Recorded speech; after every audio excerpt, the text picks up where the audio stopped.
A female teen, was in hospital until a few days ago because of my heart. I was born with a heart condition and I got sick again a few weeks ago. I had surgery and now I'm recovering and already doing way better. While I was in the hospital, I had a fight with my mom and her husband, but mostly my mom, and I needed some perspective on whether I was wrong or not. Some background. My dad was in an accident when I was 6. He suffered terrible brain damage and was not the same person he used to be. He's not able to take care of himself. He needs a wheelchair and he had to learn to talk again, but that came slowly and after a lot of years. He's improved in recent years, but he's permanently disabled and he has a bunch of health problems that came from the accident. My mom and dad were married when the accident happened, but after dad was made permanently disabled, my mom divorced dad. He's taken care of by my uncle, his brother. Mom told me it was in our best interest to move on. My mom ended up marrying a guy named Jason. When she told me she was dating him, I called her a bunch of names and didn't take it well. I also didn't take the news of the divorce easily either. I was so angry. Mom told me it was better for us. So Jason moved in and they got married. Then we found out he had a preschool boy. He didn't know and she moved in. Then Mom and Jason had 2 kids together. One big issue I have is that my mom expected me to see Jason as my new dad, and she encouraged me to let dad go and rely on Jason instead. She tried to cut me off from dad, but the courts didn't like that, and even though he doesn't have custody where I live in his house, I get to see him several times a month per the courts. My mom thinks I would be healthier and better if I let Jason be my dad. Jason told me a few times about how much it offends him that I would rather have someone who can never be a dad to me again over him. I'm not very close to my stepsister or half-siblings either. I know none of this is their fault, but I don't spend much time at home, and I don't want to be around them because it means being around either Mom or Jason. So anyway, when I was in the hospital and they told me about the surgery, I called my uncle and asked if Dad could come and see me and be there for some of it. My mom didn't like that, and she told me she didn't want the other kids to see my dad because of the way he was. I told her they didn't have to see him, but I wanted to. My mom told me that that meant my siblings couldn't be there, and I told her I would rather have my dad than them there, that he's my dad. I told her I would pick Dad over her and Jason too. I told her she might have declared him worthless because of his disability, but he will always be my dad, and she better accept it or she'll lose me. My dad was with me before surgery and when I woke up. Mom is still angry about what I said. She held on to it until I got home from the hospital, but she said my siblings felt so rejected by what I said. Am I the idiot?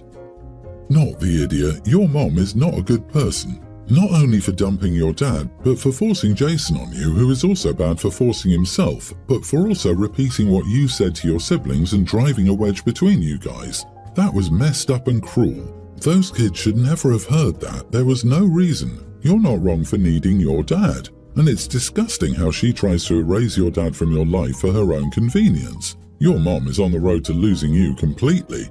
Jason had better hope that nothing would happen to him, otherwise he'd be better prepared to be tossed to the curb like a broken toy like the first husband.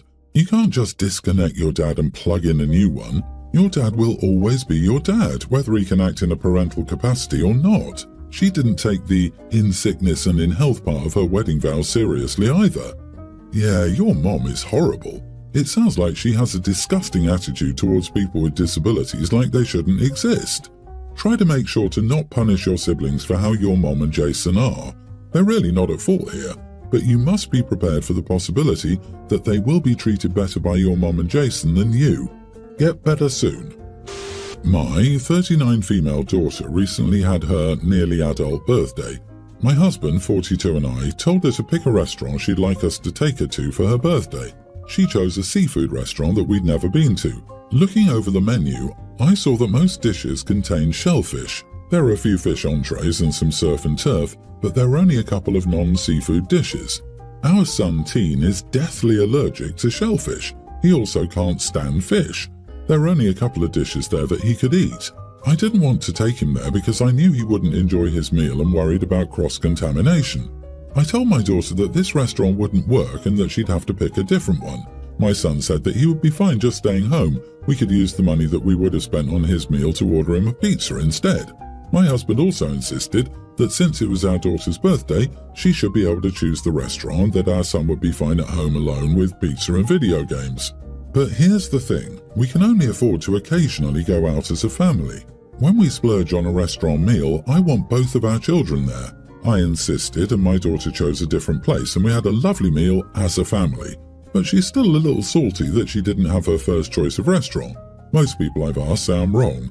But again, we can only afford to go out every so often. Is it so bad that I wanted to do it as a family? My daughter still had a nice birthday meal. You are the idiot. If you were going to put parameters on her choice, you should have told her that beforehand. You seem more hung up on the fact that your son wouldn't like the food than his allergy. Your son's preferences are irrelevant. This is your daughter's day. He seems to understand that, but you don't. I get that you want to have a family meal, but all you've done is tell your daughter that she's not worth individual celebration. This could have been an excellent opportunity for you and your husband to have personal time with your older teen, a rare opportunity. Instead, you squandered that, created unnecessary conflict, and possibly formed resentment between your daughter and her brother. The son clearly would have preferred a night alone with pizza and video games, so I highly doubt his sister will resent him. It's not about prioritizing the son over the daughter because the son was okay with staying home. It prioritized OP's own wants over what anybody else in the family wanted.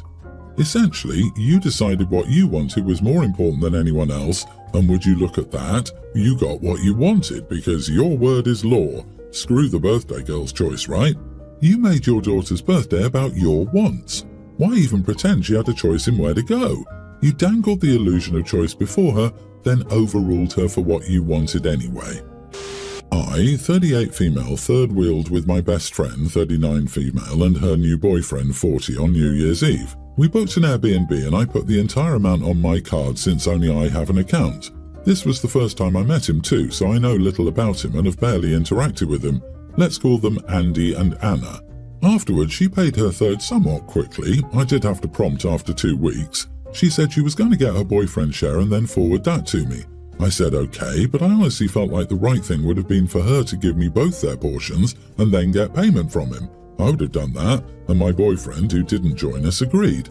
I found out later that he got upset with her because he's frugal and she made it sound like it would be a lot cheaper.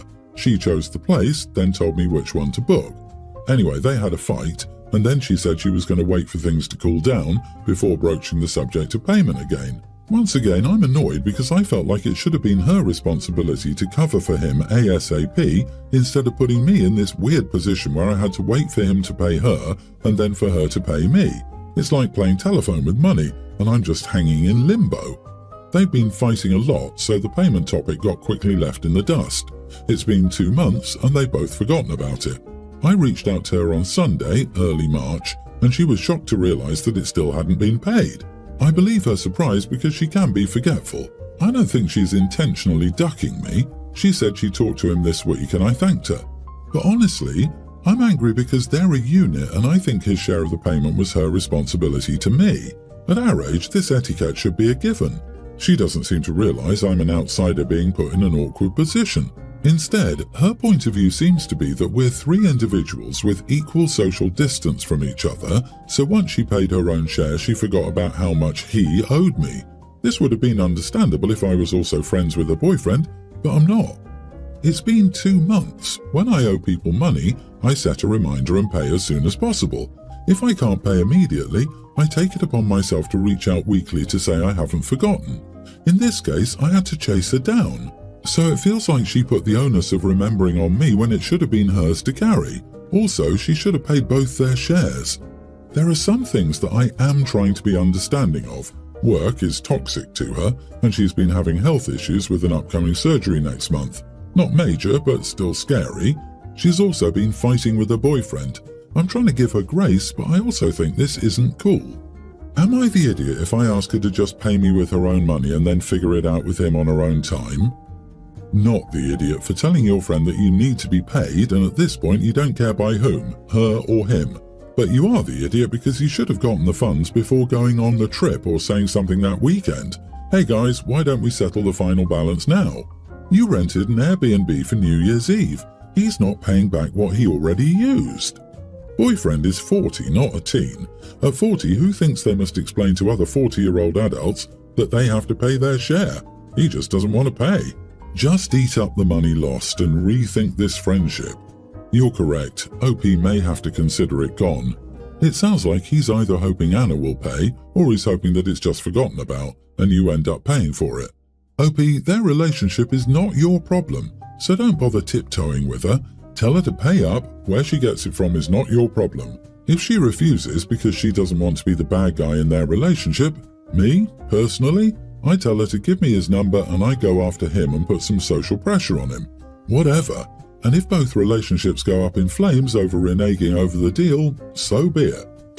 I have two much younger twin siblings, Ben, 19, and Zoe, 19 female. They don't get along and are always fighting. It gets so bad that my mom once secretly told me she regrets having more children. She was joking, I think. I believe they're both equally at fault, as does Mom, but our dad dotes on Zoe a lot and believes Ben is just a stupid delinquent. For context, Zoe is more well-behaved than Ben, and she's currently in college doing a pretty tough program.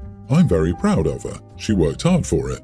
Ben really doesn't want to go back to school and shuts down every conversation related to it. He's also a painter and is always drawing or painting. He's slightly stubborn and should be thinking more about his future. Not school necessarily, but ultimately it's his choice. Still, he can only survive on little part-time jobs for a while. Anyway, my parents invited my husband and me to dinner and we said sure. I could tell Ben and Zoe were fighting when we arrived, but they said nothing. Then we sat for dinner and Zoe announced that Ben had gotten a girl pregnant. My dad went red and wouldn't even hear Ben out. It all happened so fast, but Dad went into Ben's room and threw all his art stuff out the window. He even took his guitar and locked it somewhere in the basement. He also called Ben several names. I've literally never seen Ben cry like that. When Ben finally managed to speak, he clarified that it was just a scare. No girl is currently pregnant with his child. He's now locked himself in his room and hasn't even left to go to work, according to my mom. I'm so incredibly heartbroken for him.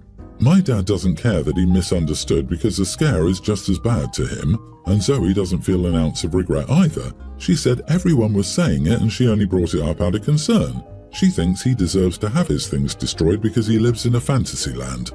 Because of this, I've stopped giving my sister money. I gave her a lot of pocket money to spend on herself as a treat. I do the same with my brother, but I've stopped for her. My mom gets it, but my dad won't stop calling me to yell at me for playing favourites, punishing my sister for doing the right thing and rewarding my brother for being a bum. I told him I wouldn't speak to him anymore, and he just told me he was disappointed. My husband thinks I should have talked it out some more, but I genuinely think they went too far this time. Some of the stuff my dad trashed was things Ben created almost 10 years ago, and the way Zoe smiled the whole time honestly creeped me out. Am I the idiot? Not the idiot, OMG, so many serious issues. Your siblings are lucky to have you trying to look out for them. You are in the right. Dad is playing favourites. I wonder if your brother is dealing with multiple issues. It can take men a little longer to find their footing in young adulthood. It isn't always a laziness. Your sister is a little meanie bully. She did that on purpose to hurt him. But this goes way too far. I wouldn't give her a penny until she apologises and changes her behaviour. Why reward her antics? My dad won't stop calling me to yell at me for playing favourites. Oh, that's rich. He's been spoiling his little princess for years, hasn't he? And been an idiot to his son the whole time too? Is your brother a bum? Maybe. Is living an art fantasy? Maybe. In this instant, though, nothing was his fault. But your sister is absolutely a spoiled and malicious little idiot. And your dad is, well, not a good parent. Zoe is just awful. I can understand a couple of 8-year-old siblings trying to get each other in trouble with mommy and daddy, but she's an adult. What a horrible human being. I hope Ben was able to rescue some of his artwork, even if it's not intact. I wonder if there's any possibility Ben could stay with OP for a while if they put a plan in place for him to become self-sufficient. Getting out of that house and away from those people may be all he needs to get his head straight and figure out what he wants to do. He can't keep living in that house forever, working part-time jobs. I, 25 male, and my girlfriend, 26, were together for about a year. I decided to break up with her after learning some uncomfortable things about the before we were exclusive. We had a long flirt and talking phase for about 3 months. We went on several dates and mostly texted online. In the last month of that phase, she seemed distant and dodged questions from my side about the relationship.